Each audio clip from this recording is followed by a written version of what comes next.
Al-Kahf, the cave, is chapter 18 in the Quran. This Meccan chapter tells 4 unique stories. Each deals with a different type of fitna, or test from Allah. The first story is about the people of the cave. Their faith was tested by Allah, as they were surrounded by a pagan society that worshipped idols. The second story deals with the fitna of wealth. It's about a man who Allah blessed with wealth, but was arrogant and ungrateful to Allah. The third story deals with the fitna of knowledge. Allah sent Prophet Moses, peace be upon him, on a journey to show him that he wasn't as knowledgeable as he thought he was. The fourth and final story deals with the fitna of power. It's a story about Zul-Qarnayn, a just ruler who was not corrupted by the power Allah blessed him with. Now let's take a look at each of these stories in more detail. So who are the people of the cave? They were a group of young believers who believed in Allah and worshipped Him alone. They held firmly to their faith at a time when everyone around them was worshipping idols and far away from the straight path. They began preaching to the people, urging them to return to Allah's path and to worship Him alone. But they were mocked and ridiculed for doing so. However, their faith in Allah never wavered, even as they became more isolated in their own community. Allah would then inspire them to seek refuge in a cave away from their corrupt village. So they took their dog and left their homes and comfortable lives behind and went to live in this cave. وَإِذِ اعْتَزَلْتُمُوهُمْ وَمَا يَعْبُدُونَ إِلَّا اللَّهِ فَأْوُوا إِلَى الْكَهْفِ يَنْشُرْ لَكُمْ رَبُّكُمْ مِنْ رَحْمَتِهِ وَيُهَيِّئْ لَكُمْ مِنْ أَمْرِكُمْ مِرْفَقًا. Since you have distanced yourselves from them and what they worship besides God, take refuge in the cave. Your Lord will extend His mercy to you and accommodate you in your ordeal. It is in this cave that Allah would bless them with great miracles, one of them being that they would sleep for 309 years. During that long period of time, Allah would protect them from the heat of the sun, turning their bodies away from the sunlight. He would also circulate air inside the cave so they can breathe. When they finally woke up, they asked each other, "How long have we been sleeping for?" "Maybe a day or part of a day," one replied. Hungry for food, one of them took some of their money and returned to the village to get something to eat. When he arrived there, he was stunned to find an entirely different village. The people of their village were now believers and were worshipping Allah alone. He would come to realize that the money he brought with him to buy food was old and useless. They would then come to realize that Allah intervened to protect them at a time when everyone around them was corrupt and worshipping idols. Allah preserved their bodies and resurrected them when the people of their village were back on the straight path, worshipping Allah alone.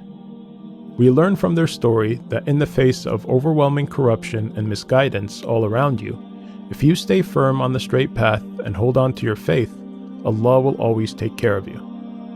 The chapter then moves on to the next story that deals with the fitna of wealth. It's a story of a man that Allah blessed with 2 beautiful gardens and a river that flowed between them. And even though he became very wealthy, he was ungrateful to Allah and never acknowledged Allah's role in his prosperity. One day, he invited a friend who was less fortunate than him.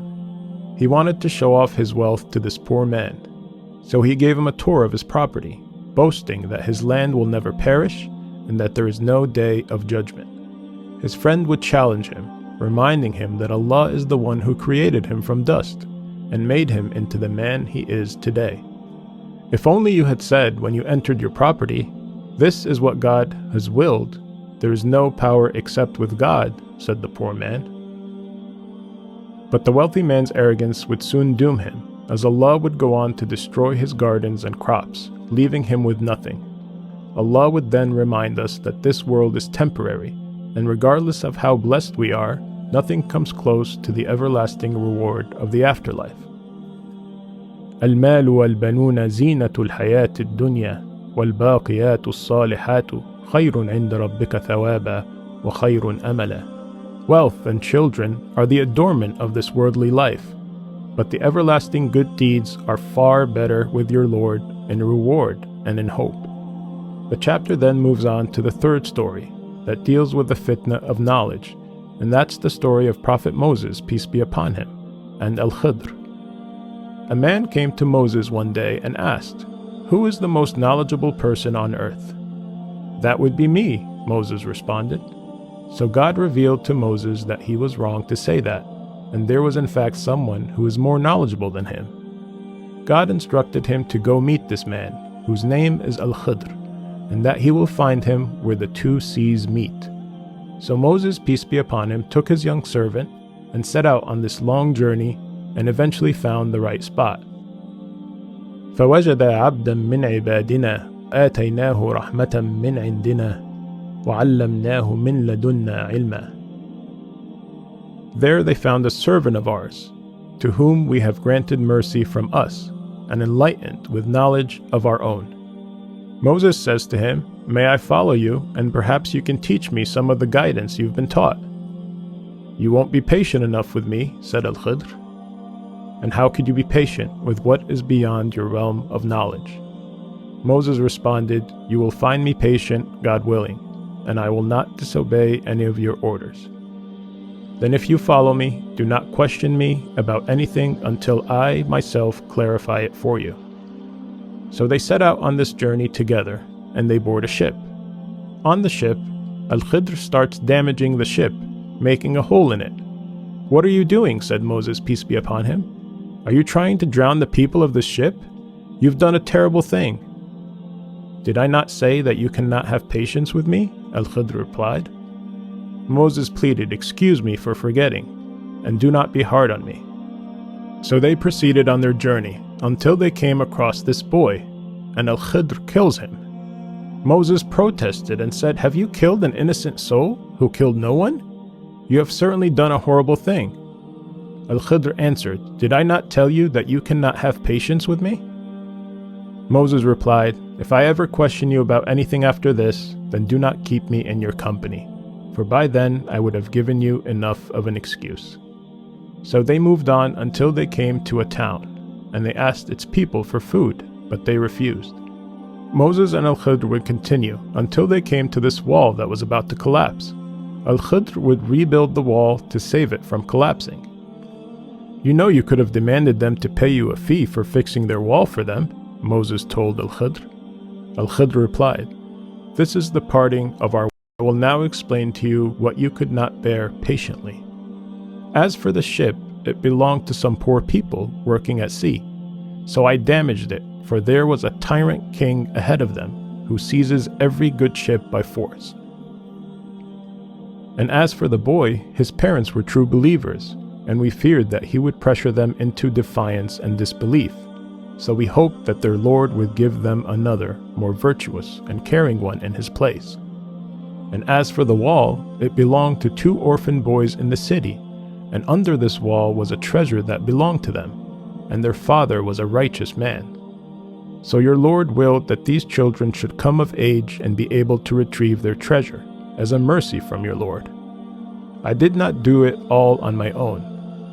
This is the explanation of what you could not bear patiently. Allah wanted to teach Moses a lesson that we do not always have the knowledge of why God allows certain things to happen, things that may appear to be bad as it unfolds, but in reality, it's for a good reason.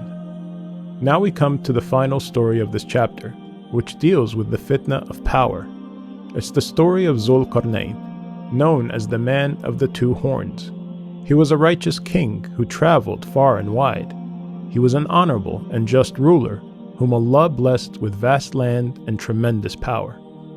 إِنَّا مَكَّنَّا لَهُ فِي الْأَرْضِ وَآتَيْنَاهُ مِنْ كُلِّ شَيْءٍ سَبَبًا. Surely we established him in the land, and gave him the means to all things. So he set out on journeys to the far east and far west, where he helped guide people to the straight path, brought them prosperity, and ruled over them with justice. Then he traveled a 3rd course, حتى إذا بلغ بين السدين وجد من دونهما قوما لا يكادون يفقهون قولا. Until he reached the pass between 2 mountains, he found in front of them a people who could hardly understand his language. They pleaded with him to save them from Gog and Magog. Gog and Magog were 2 neighboring peoples who violently raided their village and spread corruption throughout the land. "Should we pay you tribute provided that you build a wall between us and them?" said the people to Zulqarnain. He responded, "What my Lord has provided for me is far better, but assist me with resources, and I will build a barrier between you and them." "Bring me blocks of iron," he asked the people. They would fill the gap between the two mountains with iron, making it red hot, and pouring molten copper over it, making it near impossible to climb or penetrate. فَمَا اسْطَاعُوا أَنْ يَظْهَرُوهُ وَمَا اسْتَطَاعُوا لَهُ نَقْبًا. And so the enemies can neither scale nor tunnel through it. He then declared to the people, "This is a mercy from my Lord. But when the promise of my Lord comes to pass, he will level it to the ground, and my Lord's promise is ever true." Meaning this wall won't last forever, and there will come a day when Allah will allow it to be leveled, and Gog and Magog will come through. وَتَرَكْنَا بَعْدَهُمْ يَوْمَئِذٍ يَمُوجُ فِي بَعْضٍ وَنُفِخَ فِي الصُّورِ فَجَمَعْنَاهُمْ جَمْعًا. On that day we will let them surge like waves over one another. Later the trumpet will be blown, and we will gather all people together. Yag and Magog's eventual coming out from behind this wall that Zulqarnain built is known to be one of the major signs of the final hour, right before the Day of Judgment. The story of Zulqarnain is a reminder that God will grant certain people power. What they do with this power is a test by Allah. Some will be corrupted by power, while others will use it for good. These 4 stories represent different ways Allah will test us in this world. It is encouraged that Muslims read this chapter every Friday to remind themselves of these trials and to protect themselves.